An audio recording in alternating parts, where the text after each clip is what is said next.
Hello students, welcome है सभी का केमिस्ट्री क्लास में। तो जैसा कि इस पहले वाली वीडियो में हम बात कर रहे थे हाइब्रिडाइजेशन की, कि हाइब्रिडाइजेशन क्या होती है। बहुत सारे बच्चों का डाउट होता है कि सर हाइब्रिडाइजेशन को रटना पड़ता है, हमें नहीं समझ में आती कि हाइब्रिडाइजेशन होती क्या है। तो बच्चों, उसी हाइब्रिडाइजेशन को एक्सप्लेन करने के लिए एक वीडियो बनाई हमने पहले, जिसमें बात की orbital concept of covalent bonding की।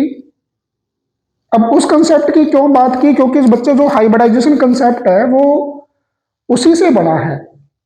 पहले हमें उस कंसेप्ट को समझना पड़ेगा। तो बच्चों, ऐसा ही होता है कि एक कंसेप्ट दूसरे कंसेप्ट से जुड़ा हुआ होता है। हम क्या करते हैं कि बीच में से कोई कंसेप्ट समझने की कोशिश करते हैं तो हमें नहीं समझ में आता वो। तो रीजन उसका यही है कि हमें उससे पहले वाला कंसेप्ट ध्यान नहीं है कि उससे पहले वाले कंसेप्ट में क्या था। तो हाइब्रिडाइजेशन का जो कंसेप्ट है वो जुड़ा हुआ है orbital concept of covalent bonding से। तो कोवलेंट बॉन्डिंग की बात कर रहे थे हम कि कोवलेंट बॉन्डिंग में जो है बहुत सारे मॉलिक्यूल्स की फॉर्मेशन को एक्सप्लेन किया कि उनमें किस तरीके से कोवलेंट बॉन्डिंग बनती है। वाटर को एक्सप्लेन किया, अमोनिया को एक्सप्लेन किया, इससे पहले हाइड्रोजन को, ऑक्सीजन को, नाइट्रोजन मॉलिक्यूल को एक्सप्लेन किया, उसकी फॉर्मेशन को कि उसमें कोवलेंट बॉन्डिंग कैसे बनती है। तो orbital concept of covalent bonding के कुछ रूल्स हैं, कुछ कंडीशन है। क्या कंडीशन है कि सिर्फ हाफ फील्ड ऑर्बिटल ही ओवरलैपिंग में पार्टिसिपेट करेंगे। उसका रीजन क्या है कि ये बात क्यों कही गई? ये बात इसलिए कही गई कि एटॉमिक ऑर्बिटल जो होते हैं, एक एटॉमिक ऑर्बिटल में मैक्सिमम 2 इलेक्ट्रॉन आते हैं। और जब एटॉमिक ऑर्बिटल और एटॉमिक ऑर्बिटल आपस में मिलके मोलिकुलर ऑर्बिटल बनाते हैं, मोलिकुलर ऑर्बिटल, तो मोलिकुलर ऑर्बिटल में भी बच्चों एक मोलिकुलर ऑर्बिटल में मैक्सिमम 2 ही इलेक्ट्रॉन आते हैं। अब 2 इलेक्ट्रॉन कैसे आ सकते हैं? या तो दो एटॉमिक ऑर्बिटल के पास एक एक इलेक्ट्रॉन हो, जोड़ेंगे तो दो, मतलब 2 एटॉमिक ऑर्बिटल जुड़े, एक मोलिकुलर ऑर्बिटल बना, तो दोनों एटॉमिक ऑर्बिटल में एक एक इलेक्ट्रॉन था तो वो मोलिकुलर ऑर्बिटल बन गया, मतलब 2 इलेक्ट्रॉन हो गए एक मोलिकुलर ऑर्बिटल में। या फिर एक खाली और एक भरा हो तो कोऑर्डिनेट बॉन्ड बनती है वहां। तो मीन्स दो एटॉमिक ऑर्बिटल जो आपस में कंबाइन करेंगे वो हाफ फील्ड होने चाहिए। दूसरी बात, जो उनके अंदर इलेक्ट्रॉन है उनकी स्पिन अपोजिट होनी चाहिए। एक क्लॉकवाइज घूम रहा होगा तो एक एंटी क्लॉकवाइज घूम रहा होगा, क्योंकि अपोजिट डायरेक्शन में अगर घूमेंगे तो ही एक दूसरे के पास आएंगे। अगर सेम डायरेक्शन में घूमेंगे तो दूर जाएंगे, मतलब कि मिल नहीं पाएंगे। कहने का मीनिंग ये, देखो अपोजिट डायरेक्शन में घूमेंगे तो ही एक दूसरे के पास आएंगे। और तीसरी बात की ऑर्बिटल ओवरलैपिंग जो है, यानी कि जो ओवरलैपिंग रीजन बनता है वो ओवरलैपिंग रीजन मैक्सिमम से मैक्सिमम होना चाहिए। तो ये कंडीशन के अकॉर्डिंग हम मॉलिक्यूल्स को एक्सप्लेन कर रहे थे। वाटर है, वाटर में सेंट्रल एटम ऑक्सीजन है, हमने ऑक्सीजन से स्टार्ट किया इसको। तो ऑक्सीजन की का एटॉमिक नंबर 8 है, electronic configuration 1s2 2s2 2p4 2p4 1 2 3 and 4। दो हाइड्रोजन जुड़े हुए हैं इसके साथ, तो एक ऊपर लिख लिया एक नीचे लिख लिया। अब एक हाइड्रोजन का 1s1 इलेक्ट्रॉन यहां लिखा मैंने, मतलब कि 1s ऑर्बिटल यहां लिखा इस ऑर्बिटल के बिल्कुल ऊपर, क्योंकि हाफ फील्ड ऑर्बिटल ही ओवरलैपिंग करेंगे, फुल फील्ड ऑर्बिटल का कोई रोल नहीं है, ये बॉन्डिंग में पार्टिसिपेट नहीं करते अकॉर्डिंग टू दिस कंसेप्ट। तो दूसरे हाइड्रोजन को दूसरे के नीचे लिखा, दूसरे हाइड्रोजन के एटॉमिक ऑर्बिटल को, और देखो इनके अंदर जो इलेक्ट्रॉन्स हैं उनकी स्पिन क्या कर दी मैंने, अपोजिट कर दी।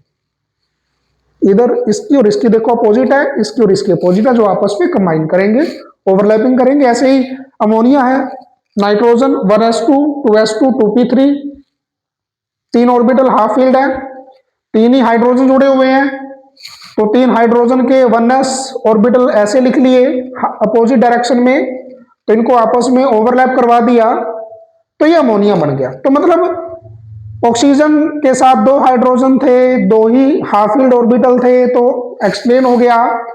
नाइट्रोजन के 3 हाफ फील्ड ऑर्बिटल थे, 3 ही हाइड्रोजन जुड़े हुए थे, वो एक्सप्लेन हो गया। CH4 कार्बन एटॉमिक नंबर 6 है, 1s2 2s2 2p2, ये इसकी इलेक्ट्रॉनिक कॉन्फ़िगरेशन है। तो यहां पर गड़बड़ हो गई कि हाफ फील्ड ऑर्बिटल 2 हैं, लेकिन कार्बन के साथ हाइड्रोजन 4 जुड़े हुए हैं। अब कार्बन के पास 4 हाफ फील्ड ऑर्बिटल होने चाहिए, तभी तो ये कंसेप्ट इसके ऊपर अप्लाई हो पाएगा। इस कंसेप्ट के अकॉर्डिंग कार्बन के पास 4 हाफ फील्ड ऑर्बिटल होने चाहिए, लेकिन है कितने? 2। तो मैंने कहा था कि एक पैनल था जिन्होंने इस कंसेप्ट को मतलब कि एक्सेप्ट किया था हाइब्रिडाइजेशन को। तो उस पैनल ने क्या कहा, देखो,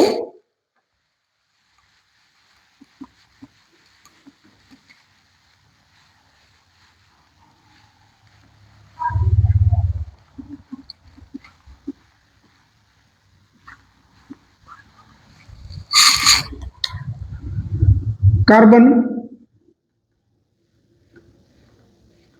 1s2 2s2 2p2, मैं अलग अलग लिख रहा हूं, 2px 2py 2pz। तो यहां पर कार्बन के पास सिर्फ 2 ही हाफ फील्ड थे, तो ये 4 हाइड्रोजन को कैसे अपने साथ जोड़ेगा? तो बैठे, पैनल बैठा, कमेटी बैठी, उन्होंने इसके ऊपर डिस्कस किया। तो उनमें से किसी ने कहा कि एक काम हो सकता है कि अगर 2p का जो ये इलेक्ट्रॉन है, ये जो इलेक्ट्रॉन है, ये उठ के यहां चला जाए, यहां चला जाए, तो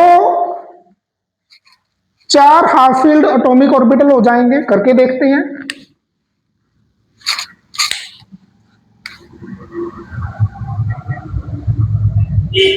यहां एक रह गया, एक कहां चला गया? यहां पे। तो 4 हाफ फील्ड हो जाएंगे। तो कहा कि ये कैसे पॉसिबल है कि इलेक्ट्रॉन 2p में से निकल के 2pz में चला जाए? एनर्जी का डिफरेंस है, थोड़ा सा ही है बेसिक सी। 2p और मतलब गलत लिखा है, 1s 2s और ये 2p। तो 2s और 2p के बीच में एनर्जी का थोड़ा ही डिफरेंस है बेशक से, लेकिन एनर्जी का डिफरेंस है। तो ये इलेक्ट्रॉन कैसे चला जाएगा वहां पे?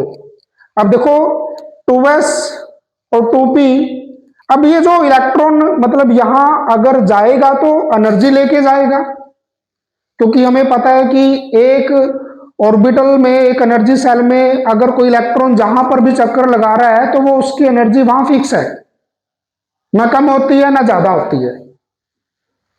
तो कहा गया कि जैसे जैसे कार्बन के हाफ फील्ड ऑर्बिटल हाइड्रोजन के साथ जुड़ेंगे, अब जुड़ने से क्या होगा? एनर्जी रिलीज होएगी। एनर्जी जो रिलीज होएगी, वही एनर्जी यहां पर एक्साइटेशन का काम करेगी।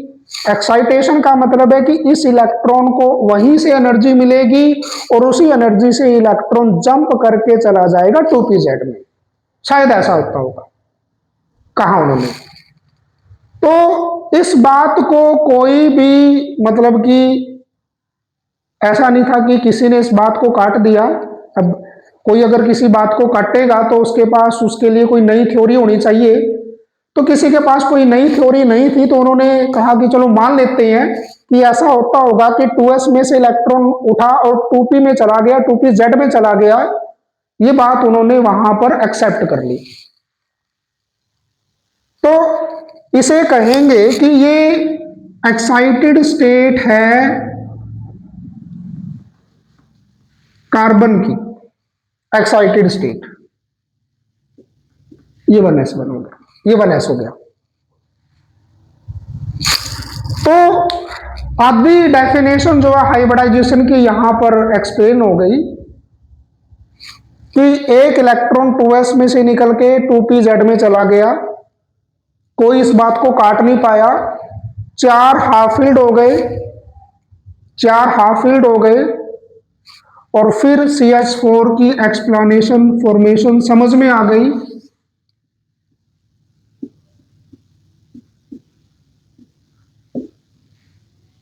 तो उन्होंने, ये कार्बन हो गया, कार्बन हो गया, कार्बन की एक्साइटेड स्टेट हो गई, चार हाइड्रोजन है, एक हाइड्रोजन का 1s1 इस हाफ फील्ड ऑर्बिटल के नीचे लिख लिया अपोजिट स्पिन के साथ, दूसरे हाइड्रोजन का 1s1 दूसरे के नीचे, तीसरे का तीसरे के नीचे, और चौथे का चौथे हाफ फील्ड के नीचे। तो इस तरीके से CH4 की फॉर्मेशन को एक्सप्लेन किया गया। अभी एक दिक्कत और आई, क्या थी वो देखो। उन्होंने कहा कि जैसे ये CH4 की फॉर्मेशन एक्सप्लेन हो गई, एक्सप्लेन हो गई, कार्बन चार हाइड्रोजन से जुड़ गया, चार हाइड्रोजन से कार्बन जुड़ गया, यानी कि कार्बन ने चार बॉन्ड बना ली। अब इन चारों बॉन्ड में क्या बात थी कि एक बॉन्ड में कार्बन का 2s और हाइड्रोजन का 1s ऑर्बिटल ओवरलैपिंग कर रहे थे। तो मींस एक तो क्या हुई, एस एस ओवरलैपिंग से बनी, कोई भी एक मान लो, दूसरी 2p of carbon and 1s of hydrogen, तो मतलब कि sp फॉर्मेशन से, sp ओवरलैपिंग से दूसरी बॉन्ड बनी, तीसरी भी 2p और 1s से यानी कि sp, और चौथी जो बॉन्डिंग है, जो ओवरलैपिंग हुई, वो किस किस के बीच में हुई, कार्बन का 2p यानी कि p और हाइड्रोजन का s यानी कि sp। तो यहां क्या था कि तीन बॉन्ड एक जैसी लग रही थी, एक अलग लग रही थी, जबकि CH4 की प्रॉपर्टी पहले ही पता थी कि CH4 में चारों बॉन्ड सेम होती है, चारों बॉन्ड की एनर्जी, चारों बॉन्ड की लेंथ और सारी प्रॉपर्टी इक्वल होती है। अब ये कैसे पॉसिबल है? अब यहां तक तो चलो एक्सप्लेन कर दिया इसने कि किसी ने कहा कि ऐसे होता होगा तो उन्होंने एक्सेप्ट कर लिया, तो उन्होंने कहा भी आगे बताओ, करो इसको एक्सप्लेन कैसे होता है ये। तो तब उसने कहा कि ऐसा पॉसिबल है, कब पॉसिबल है कि अगर ये 2s और 2p आपस में मिक्स हो जाए। अब 2s की एनर्जी थोड़ी कम है, 2p की एनर्जी थोड़ी ज्यादा है, तो उन्होंने कहा कि ऐसा पॉसिबल है कि इन चारों की एनर्जी सेम कैसे होएगी। उन्होंने कहा कि ऐसा तब पॉसिबल होगा, शायद इसके अंदर ऐसा होता हो कि 2s और 2p आपस में इंटरमिक्स हो जाते हो। इंटरमिक्स, इंटरमिक्स होने का मतलब है 2s और 2p इकट्ठे हो जाते हो। अब एक लेवल पर अगर ऑर्बिटल इकट्ठे लिख रखे हैं तो इसका मतलब उनकी एनर्जी सेम है, तो ये इकट्ठे लिख लिए। तो उन्होंने कहा कि शायद ऐसा होता होगा कि s और p के तीन ऑर्बिटल, एक s का और तीन p के ऑर्बिटल आपस में इंटरमिक्स हो जाते होंगे। और इंटरमिक्स क्यों होते होंगे? अपनी एनर्जी को दोबारा से बांटने के लिए। तो हाइब्रिडाइजेशन की पहली लाइन भी तो यही है, intermixing of orbital, orbital intermix हुए। और ये ऑर्बिटल किसके हैं? कार्बन के हैं, मतलब एक ही एटम के हैं, तो एक ही एटम के ऑर्बिटल इंटरमिक्स हुए। और कौन से ऑर्बिटल इंटरमिक्स हुए? जिनकी एनर्जी में थोड़ा थोड़ा सा डिफरेंस था, 2s और 2p के बीच में थोड़ा थोड़ा सा डिफरेंस था। 2p के ऑर्बिटल इंटरमिक्स नहीं हुआ, एनर्जी पहले से सेम थी। 2s और 2p के ऑर्बिटल जो है इंटरमिक्स होते हैं। ऐसा नहीं है कि 2s और 3p के ऑर्बिटल इंटरमिक्स होते हो, एनर्जी का बहुत ज्यादा डिफरेंस है। इतनी एनर्जी, मतलब 2s से इलेक्ट्रॉन 3p में नहीं जा सकते, बहुत ज्यादा एनर्जी चाहिए, इतनी अवेलेबल नहीं होती। अब ये एनर्जी कहां से आई है? जैसे बाकी हाइड्रोजन यहां जुड़े ना, यहां जुड़े, अब दो तो हाइड्रोजन जुड़ सकते हैं ना, यहां पे दो हाफ फील्ड है, तो जैसे दो हाइड्रोजन जुड़े एनर्जी निकली, उसी एनर्जी ने कंपनसेट किया, वही एनर्जी इस इलेक्ट्रॉन को आगे भेजेगी। भेज दिया, चार हाफ फील्ड हो गए, जुड़ गए। जुड़ने के बाद प्रॉब्लम आई, क्या प्रॉब्लम आई कि तीन बॉन्डिंग तो एक जैसी थी, हाइड्रोजन का एस ऑर्बिटल और कार्बन के पी ऑर्बिटल आपस में ओवरलैपिंग कर रहे थे, तो हम कहेंगे कि तीनों सेम है, sp sp sp ओवरलैपिंग हुई। अब एक बॉन्डिंग अलग दिख रही थी, हाइड्रोजन का भी एस ऑर्बिटल और कार्बन का भी एस ऑर्बिटल, तो देखा गया था कि इनकी चारों बॉन्डिंग सेम है, एनर्जी सेम है, स्ट्रक्चर सारा कुछ सेम है, इक्विवेलेंट है। तो तब उस बात को एक्सप्लेन करने के लिए बात कही गई कि शायद 2s और 2p के ऑर्बिटल आपस में इंटरमिक्स हो जाते होंगे। और क्यों इंटरमिक्स हो जाते होंगे? ताकि ये अपनी एनर्जी को दोबारा से बांट ले, रीडिस्ट्रीब्यूट कर ले। और रीडिस्ट्रीब्यूट करके उन्होंने कहा कि एक एस का और तीन पी के ऑर्बिटल इंटरमिक्स हुए हैं, एक एस का और तीन पी के ऑर्बिटल इंटरमिक्स हुए हैं, तो हाइब्रिडाइजेशन क्या बन गई बच्चों? sp3, sp3 हाइब्रिडाइजेशन बन गई। अब इन चारों का नाम sp3 हो गया। अब ये चारों जो हैं, मतलब यहां क्या हुई? हाइब्रिडाइजेशन हुई, हाइब्रिडाइजेशन, हाइब्रिडाइजेशन। तो CH4 की फॉर्मेशन एक्सप्लेन हो गई। अब ये कार्बन के चार sp3 हाइब्रिडाइज ऑर्बिटल, हाइड्रोजन के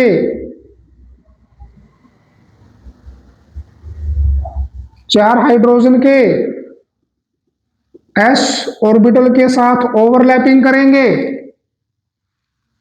मतलब कि ये किसके हैं? चार हाइड्रोजन के।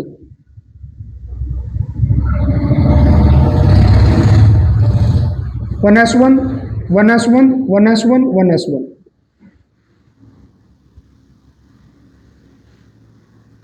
Of four hydrogen. अब देखो, पहले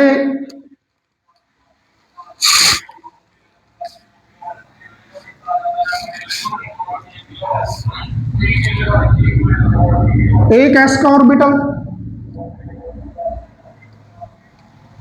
जो ओवरलैपिंग में पार्टिसिपेट कर रहा है, 2px, 2py, 2pz। तो बच्चों ये चारों के चारों ओवरलैपिंग कर रहे हैं, और ओवरलैपिंग करके ये चारों आपस में जुड़ जाएंगे। जैसे मान लो ये चार बैलून है इस तरीके के, और चारों बैलून को आपस में जोड़ देते हैं, तो कुछ इस तरीके की शेप बन जाती है इन चारों की। तो ये sp3 ऑर्बिटल्स हैं। अब ये चारों क्या हो गए? सेम हो गए। अब इन चारों के साथ क्या होगा? पहले के साथ, पहले sp3 के साथ हाइड्रोजन का s orbital head to head overlapping करेगा, दूसरे हाइड्रोजन का s ऑर्बिटल दूसरे sp3 के साथ जुड़ रहा है, तीसरे हाइड्रोजन का ऑर्बिटल तीसरे के साथ जुड़ रहा है, और चौथे का चौथे के साथ जुड़ रहा है। तो इस तरीके से बच्चों CH4 की एक्सप्लेनेशन, फॉर्मेशन जो है एक्सप्लेन हुई। तो हाइब्रिडाइजेशन का मीनिंग क्या होता है एक्चुअल में? हाइब्रिडाइजेशन यहां लिखेंगे, हाइब्रिडाइजेशन। तो बच्चों हाइब्रिडाइजेशन का मीनिंग है कि it is the phenomena of, it is the phenomena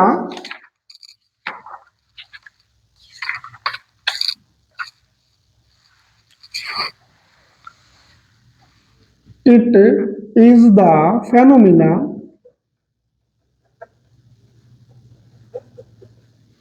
एक फेनोमिना है किसका? ऑर्बिटल की इंटरमिक्सिंग का, ऑफ इंटरमिक्सिंग ऑफ ऑर्बिटल। और ये ऑर्बिटल किसके हैं? कार्बन के है ना, कार्बन के ही ऑर्बिटल इंटरमिक्स हो रहे हैं। Intermixing of orbitals of atom, एक ही एटम के, और वो ऑर्बिटल जिनकी एनर्जी में थोड़ा थोड़ा सा डिफरेंस है। अब ऑर्बिटल तो वो भी है जो एक ही, मतलब कि ऑर्बिटल एक, मतलब जैसे एक ही सबसेल के ऑर्बिटल भी है, लेकिन अलग अलग सबसेल के, मतलब कि जिनके बीच में एनर्जी का थोड़ा थोड़ा सा डिफरेंस है, ज्यादा डिफरेंस भी नहीं। ऐसा नहीं कि 2s और 3p, 2s और 4p ऐसे। 2s 2p, 3s जो है 3p 3d के साथ करेगा हाइब्रिडाइजेशन, 4s जो है 4p 4d 4f के साथ कर सकता है। तो मतलब कि ऐसा नहीं कि 1 वाला 2 के साथ कर लेगा, 2 वाला 3 के साथ कर लेगा, 3 वाला 4 के साथ कर लेगा।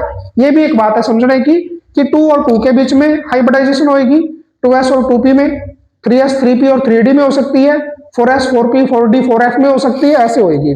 तो it is the phenomena of intermixing of orbital of atom, of same atom लिखेंगे, ऑफ सेम एटम, ऑर्बिटल जो है सेम एटम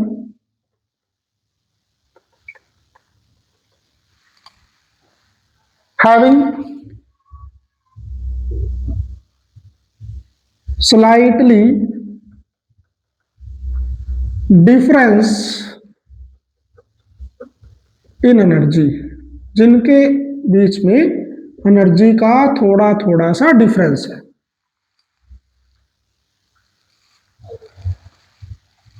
तो it is the phenomena of intermixing of orbital of same atom having slightly difference in energy so as to redistribute. अब वो intermix क्यों हो रहा है उसका रीजन बता रहा है ये। सो एज टू रीडिस्ट्रीब्यूट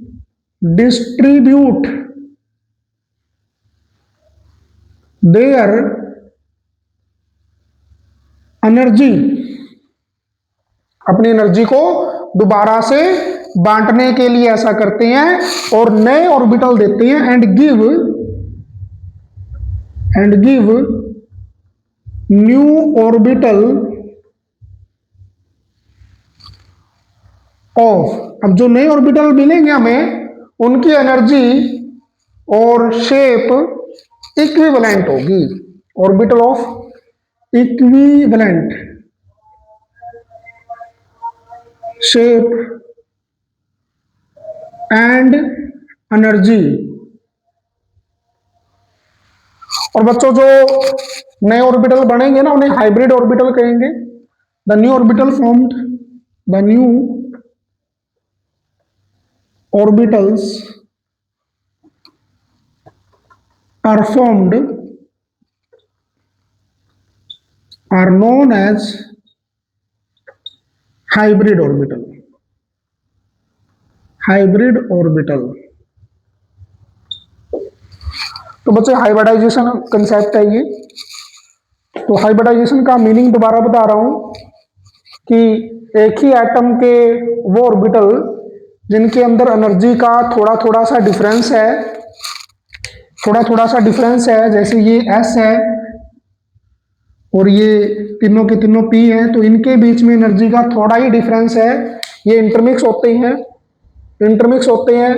अब ये और जो ऑर्बिटल है एक ही एटम के हैं, तो ये फेनोमिना हुआ, हाइब्रिडाइजेशन क्या हुआ, फेनोमिना हुआ, intermixing of orbitals of same atom having slightly difference in energy so as to redistribute their energy, ताकि वो अपनी एनर्जी को दोबारा बांट लें और नए ऑर्बिटल दे देते हैं। जैसे ये चारों के चारों हाइब्रिडाइज हुए, चारों ने नए ऑर्बिटल दिए, एक ये, दूसरा ये, तीसरा ये और चौथा ये, तो चारों जुड़ गए आपस में, चारों हाइब्रिड ऑर्बिटल हैं। तो ये हाइब्रिडाइजेशन हुई और इनकी सबकी चारों हाइब्रिड ऑर्बिटल्स की एनर्जी और शेप सब कुछ क्या होगा, बराबर होगा। तो इस तरीके से हमने CH4 को एक्सप्लेन किया। तो बच्चों हाइब्रिडाइजेशन किसी भी कंसेप्ट, किसी भी मॉलिक्यूल की अगर बनानी आ जाए तो आपने उसको इन 4 स्टेप में ही कंप्लीट करना है। 4 स्टेप यानी कि पहले एटम की इलेक्ट्रॉनिक कॉन्फ़िगरेशन लिखोगे, आप इलेक्ट्रॉनिक कॉन्फ़िगरेशन लिखोगे जैसे ये लिख रखी है। उसके बाद देखोगे कि जैसे CH4 है, CH4 में 4 हाइड्रोजन है, लेकिन कार्बन के पास दो हाफ फील्ड ऑर्बिटल है, तो इसका मतलब है कि इलेक्ट्रॉन एक्साइटेड स्टेट में जाएगा इसके अंदर। तो इसका मतलब यहां से एक बात समझ में आई, जैसे CH4 से पहले क्या था, NH3 था। अब NH3 में नाइट्रोजन के साथ 3 हाइड्रोजन जुड़ रहे थे, और नाइट्रोजन के पास थे भी हाफ फील्ड 3 ऑर्बिटल, तो वहां एक्साइटेशन की जरूरत नहीं है, इलेक्ट्रॉन को एक्साइटेड स्टेट में भेजने की जरूरत नहीं है। तो इट मीन्स इलेक्ट्रॉन को एक्साइटेड स्टेट में भेजना ना भेजना वो कंसेप्ट के मॉलिक्यूल के ऊपर डिपेंड करता है कि वो जाएगा या नहीं जाएगा। तो CH4 में जरूरत थी क्योंकि हाफ फील्ड 2 थे लेकिन हाइड्रोजन 4 थे, तो 4 जोड़ने थे।